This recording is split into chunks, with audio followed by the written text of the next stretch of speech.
मैं deputy commissioner अब इस्माइल इब्राहिम।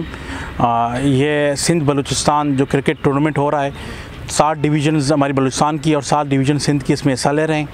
ये सीएम बलूचिस्तान और मैडम मीना मजीद जो हमारी एडवाइज़र फॉर स्पोर्ट्स हैं, उनका इनिशिएटिव है, गवर्नमेंट ऑफ बलूचिस्तान का इनिशिएटिव है और ये बहुत अच्छा इनिशिएटिव है। यहाँ पे खेलों को फ़रोग़ दिया जा रहा है और ये तमाम डिवीज़न्स में किया जा रहा है और अब की तारीख़ में ये तीसरी बार हो रहा है और उससे पहले हुआ है लेकिन बहुत अरसे से नहीं हुआ था। तो अभी गवर्नमेंट ने दोबारा इनिशिएटिव लेके इसका दोबारा आगाज़ किया है। इससे हमारी स्पोर्ट्स को फ़रोग़ मिलेगा, हमारे लोगों को एक इंटरेक्शन का मौका मिलेगा, स्पोर्ट्समैन को दूसरे सूबे के स्पोर्ट्समैन से लर्निंग होगी, एक्सपीरियंस शेयर होंगे और एक दूसरे से इंटरेक्शन का मौका मिलेगा।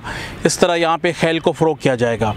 बाकी हमारे डिस्ट्रिक्ट एडमिनिस्ट्रेशन का हमेशा से खेल के साथ और जो स्पोर्ट्स डिपार्टमेंट के साथ ताउन रहा है, चाहे वो सिक्योरिटी के हवाले से हो, साफ़ सुथराई के हवाले से हो या कोई भी हवाले से हो।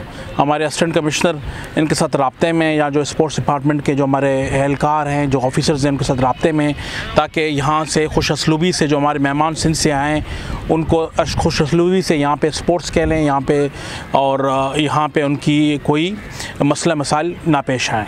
Thank you.